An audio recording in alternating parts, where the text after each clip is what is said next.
masalah nasab, bukan dengan tes DNA hanya semudah yang kita bayangkan. Saya mengatakan tes DNA sekarang. Dulu enggak, ini sudah setahun 7 bulan saya tidak ngomong-ngomong tes DNA, karena ketika sudah kita ungkapkan kebenaran melalui kitab, melalui sejarah, melalui standar ilmiah yang universal, mereka tetap mengaku ngotot, marah, mencela, mencaci saya, kemudian tetap mengatakan saya turunan Nabi dan kamu adalah begal nasab. Oke, kalau masih kekeh mengaku turun Nabi, ada cara lagi, yaitu tes DNA itu. Kalau sudah benar-benar itu terjadi friksi yang diametral, tidak ada penengahnya, hakimnya ada, yaitu tes DNA. Dan ini kalau dibawa ke negara, ujungnya pasti tes DNA. Seperti halnya adanya tes DNA seperti ini, cobalah kita pikirkan secara cermat. Dari dulu tidak ada pertanyaan seperti ini. Dan Al-Fakir, saya pribadi berhusnudon pun saya kurang paham. Mudah-mudahan ini hanya omongan orang saja, tidak hakiki. Karena kalau seandainya tes DNA ini menjadi tolak ukur masalah nasab, tidak usah jauh-jauh, 50 tahun atau 100 tahun yang lalu para ulama dari kalangan para habaib, mereka pasti akan mengetes tes DNA untuk seorang anak laki-laki yang akan menikah dengan anak perempuannya. Kenapa? Para habaib sangat menekan.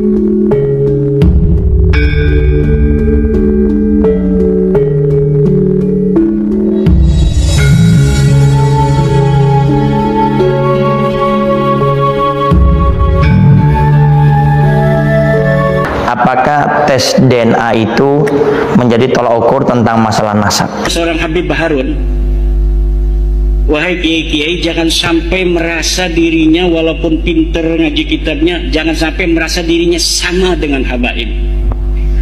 Anda ini kiai nggak bisa sama dengan habaib, karena habaib ini turunan Nabi, ada darahnya Nabi. Sekarang kita buktikan, benar nggak ada darahnya Nabi. Kalau silsilahnya nyambung nggak, itu bisa dengan ilmu nasab, bisa dengan kitab-kitab nasab. Kalau ada darah Nabi atau tidak, itu dengan tes DNA, Pak Rufianto. Dan sekarang sudah dites 180 orang, hasilnya gagal. Gagal maning. Tes DNA darah itu tidak bisa menjadi tolak ukur masalah nasab, dan sangat berbahaya kalau tes DNA ini akan menjadi tolak ukur tentang nasab seseorang. Nasab itu ditentukan dari pernikahan yang sah, yang telah diatur dalam agama Islam, yang telah dibawa oleh Nabi Muhammad SAW, dan kita sebagai umatnya Nabi Muhammad SAW yang patuh dan taat mengikuti apa yang disampaikan, yang diajak oleh kita punya Nabi. Sehingga nasab itu nanti lewat pernikahan yang sah, artinya dengan adanya pernikahan. Kalau seandainya tes DNA ini menjadi tolak ukurnya, nanti ada orang bisa menitipkan daripada spermanya ke dalam rahim seorang perempuan tanpa lewat pernikahan, dan ini akan menjadi bahaya kalau ini dijadikan tolak ukur tentang nasab seseorang. Bisa dipastikan tidak ada satupun mereka yang mengaku Ba'alwi sebagai keturunan Nabi itu adalah keturunan Nabi, tidak ada. Tapi kalau masalah nasab ini sudah qat'i dengan tes DNA, mereka laisu min abna'i Rasulullah sallallahu alaihi wasallam. Nanti pun orang-orang pada ketakutan semuanya dan merasa ragu. Saya ini nanti pas mau dicek tes DNA ini, kira-kira ini orang tua saya atau tidak ya? Bahkan bisa menjadikan timbul fitnah, kegaduhan yang luar biasa. Kemudian yang namanya nasab itu lewat pernikahan dan juga lewat saksi-saksi yang ada, bukan sekali lagi menggunakan tes DNA itu, karena ini untuk menunjukkan tentang masalah nasab, bukan dengan tes DNA hanya semudah yang kita bayangkan. Saya mengatakan tes DNA sekarang.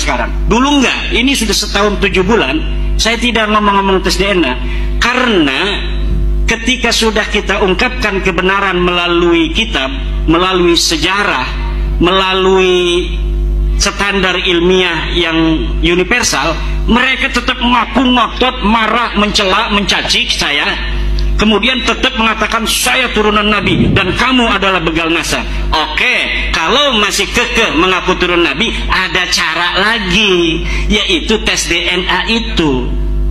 Kalau sudah benar-benar itu terjadi friksi yang diametral, tidak ada penengahnya, hakimnya ada, yaitu tes DNA. Dan ini kalau dibawa ke negara, ujungnya pasti tes DNA. Seperti halnya adanya tes DNA seperti ini. Cobalah kita pikirkan secara cermat. Dari dulu tidak ada pertanyaan seperti ini. Dan Al-Fakir, saya pribadi berhusnudon pun, saya kurang paham. Mudah-mudahan ini hanya omongan orang saja, tidak hakiki. Karena kalau seandainya tes DNA ini menjadi tolak ukur masalah nasab, tidak usah jauh-jauh, 50 tahun atau 100 tahun yang lalu para ulama dari kalangan para habaib, mereka pasti akan mengetes tes DNA untuk seorang anak laki-laki yang akan menikah dengan anak perempuannya. Kenapa? Para habaib sangat menekankan masalah nasab, bagaimana mereka punya seorang anak syarifah akan dinikahkan dengan para habaib, dan itu nanti akan menjadi tolak ukur tentang masalah nasab daripada anak mereka yang anak perempuan yang menikah dengan seorang laki-laki dari kalangan sayyid atau dari kalangan habib.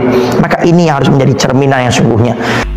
Karena ketika Mario Teguh berbeda pendapat dengan anak dan istrinya, kata istrinya yang sudah dicerai itu bahwa anak ini anak Mario Teguh. Kata Mario, bukan. Dia takut sama istri yang sekarang kan. Akhirnya anaknya tes DNA, Mario Teguh tes DNA, dan ditemukan tes DNA-nya betul bahwa anak ini, Danang apa siapa itu, adalah anak dari Mario Teguh. Jadi ketika terjadi friksi, ta'arud yang tidak bisa diselesaikan, maka salah satu-satunya cara adalah tes DNA. Friksi, mohon maaf, friksi ini orang awam nih, friksi belum paham apa artinya gitu. Ah, gitu. Ya, terjadi perbedaan pendapat. Ah, gitu. Jangan banyak komentar tentang masalah agama yang kita nggak pernah belajar ilmu agama. Lalu bagaimana sikap kita kalau ada sesuatu yang mungkin bertentangan dengan apa yang sering kita dapatkan dari ustadz kiai ulama kita? Satu, diam. Menurut pakar genetik, kalau garis laki tidak mungkin darahnya beda dengan darah Nabi. Tapi kalau garisnya sudah ke selang perempuan, itu bisa terjadi tidak terdeteksi.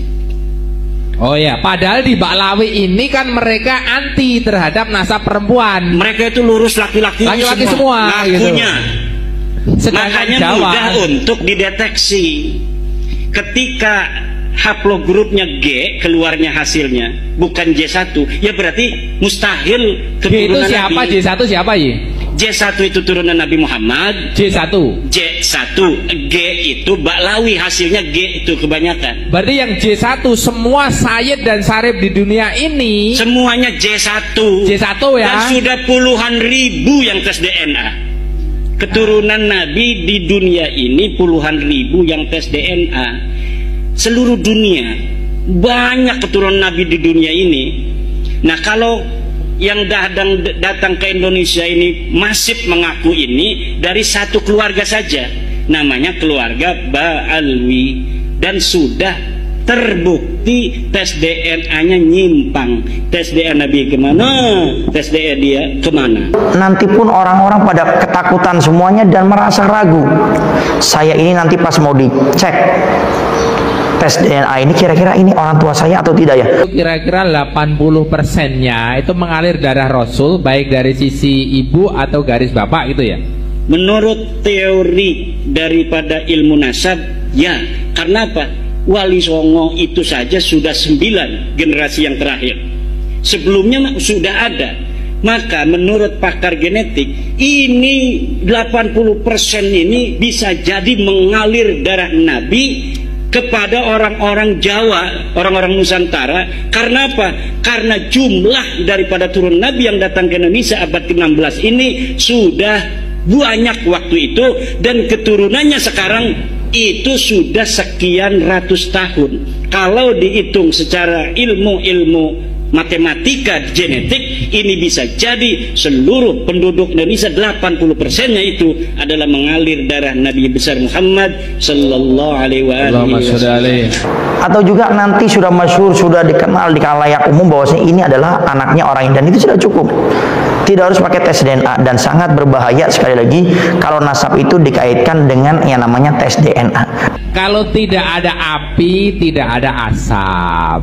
Gak ono keluk, gak ono keluk, berarti gak ono gendine. Ingat, setiap satu kata ada tanggung jawabnya di hari kiamat. La yalfidu min qaulin illa ladaihi raqibun atid. Dan sekarang sudah dites 180 orang, hasilnya gagal. Gagal maning. Karena Gak ada satupun yang nyerempet. Tidak ada. Oh, gitu. Bisa dipastikan tidak ada satupun mereka yang mengaku Ba'alwi sebagai keturunan Nabi itu adalah keturunan Nabi, tidak ada. Maka saya mengatakan kepada pembela-pembela Balwi itu, masalah akhlak kan itu ada yang baik, ada yang tidak. Masalah ilmu ada yang pintar, ada yang tidak. Kita hormati yang berakhlak baik, yang berilmu, tapi jangan minta tarif, kan? Begitu. Tapi kalau masalah nasab ini sudah qat'i dengan tes DNA, mereka laisu min abna'i Rasulullah sallallahu alaihi wasallam. Penggunaan DNA, tes DNA di dalam urusan nasab itu harus betul-betul hati-hati dan sirriyah, rahasia, bukan untuk diungkap ke publik. Kenapa? Walidzalika, karena itu kata beliau, labudda an tuqaddama an-nusus wal qawaid syariah alal basmah wirasiyah. Wajib mengedepankan nas dan kaidah-kaidah syariat daripada tes DNA. Jadi kalau ada menurut nas, menurut catatan udah jelas, nggak usah bicara DNA lagi, udah jelas saudara. Bahkan saya dengar tadi dari Kiai Ali Badri, katanya family tree-nya sendiri mengatakan kalau hasil ini bertentangan dengan catatan, ikutilah catatan keluarga Anda. Itu ada ternyata tadi saya dengar dari beliau katanya.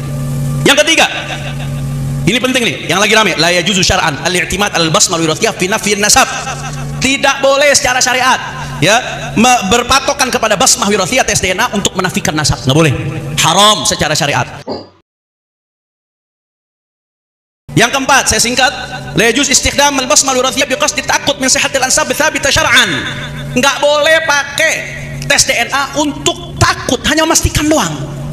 Takut memastikan min sihhatil ansab tsabita syar'an. Nah, untuk memastikan nasab yang sabitah secara syariat nggak boleh, secara syariat nggak boleh. Jadi nasab udah sabit secara syariat, diakui oleh para nasabah, diakui oleh ulama-ulama, haram. Sekedar untuk memastikan saja haram, nggak boleh. Bahkan ini rekomendasi, wa yajibu 'alal jihad al-mukhtassah man'uhu, ya, wajib bagi jihad mukhtassah seperti pemerintah untuk melarang, keluarin undang-undang larang, wa fardul uqubat, untuk ngasih hukuman bagi siapa? Bagi mereka yang ngutak-ngatik nasab dengan tes DNA. Dilarang menggunakan tes DNA untuk ngutak-ngatik nasab, padahal tes DNA itu bukan buat ngutak-ngatik nasab. Tidak ada satupun tes DNA yang bisa dipakai untuk ngutak-ngatik nasab, ya, karena DNA itu adalah catatan Tuhan untuk nasab kalian, bahkan pencatatannya sebelum kalian lahir. Jadi kalau misalnya ada catatan pada diri kalian, itu terbentuknya ketika terjadi pembentukan sperma pada tubuh ayah kalian. Itu kalau kalian ini catat, perlu diingat pada genealogi dengan DNA ini, tidak setiap generasi itu dicatat, memang loncat-loncat, tapi ada lajunya, ada keteraturan, ada trennya. Nah, beberapa bulan yang lalu Hanif Al-Atas itu mengharamkan tes DNA untuk utak-atik nasab. Ya biarin, memang nggak bisa buat utak-atik nasab, tapi bisa buat memvalidasi nasab. Dan kita bisa lihat ketakutannya Hanif Al-Atas. Kenapa? Karena dia sudah tahu haplogrup dia itu apa. Nggak percaya, lihat saja layar saya ini, oke? Coba lihat, saya scroll nanti besarkan gitu ya. Kalian akan ketemu namanya Al-Atas atau Al-Atas. Kita lihat, oke? Bentar. Nah, dengan kit number IN 72600 itu ada seseorang marga Al-Atas, keturunan Al-Habib Omar bin Abdurrahman Al-Atas, asal Yaman, dengan haplogrup terminal, haplogrup terakhirnya ya, itu GFT260979. Nah, teman-teman ya, jadi kita bisa lihat di sini ya, yaitu dengan nih Al-Atas ya, nomor 307 di sini. IN 72600 Al-Atas ya. Nah, di sini Al-Habib Umar bin Abdurrahman Al-Atas, Yaman ya teman-teman ya. Di sini adalah GFT 260979. Nah, Jadi kalau G itu bukan Arab, tapi hologrupnya yaitu bukan orang Arab. Kalau Arab adalah J1 ya teman-teman, yaitu keturunan Nabi Shallallahu Alaihi Wasallam. Dari family tree DNA saya nggak masalah. Perhatikan ini, data itu bisa dari company mana saja, sepanjang kepala saintisnya namanya itu bersih, ya, namanya itu disegani di dunia sains. Family tree DNA itu chief saintisnya adalah Profesor Dr. Michael Hammer. Jangan bayangkan namanya seperti nakib-nakib Robitul Alawiyah itu. Profesor Michael Hammer itu sangat disegani di dunia saintifik. Anda nggak bisa menyulapnya untuk berbuat curang. Ini data dari family tree DNA satu orang. Jadi dari sini ketahuan kan, GFT260979 ini adalah haplogrup cabang dari kebanyakan Habib yang di Indonesia, GY32613. Jadi saya yakin Hanif Alatas sudah tahu haplogrup terminalnya apa, karena ada sepupunya yang sudah daftar. Cuma dia agak mendaftar di Family Project Alawi, ya, tapi mendaftar di Arabia. Jadi pria-pria Arab yang haplogrupnya G. Haplogrup G di Arab itu pendatang, bukan asli. Karena kalau yang asli Arab, dilihat proporsinya aja, pasti pertama G1, G2, kemudian E, terakhir itu R. G itu jauh sekali.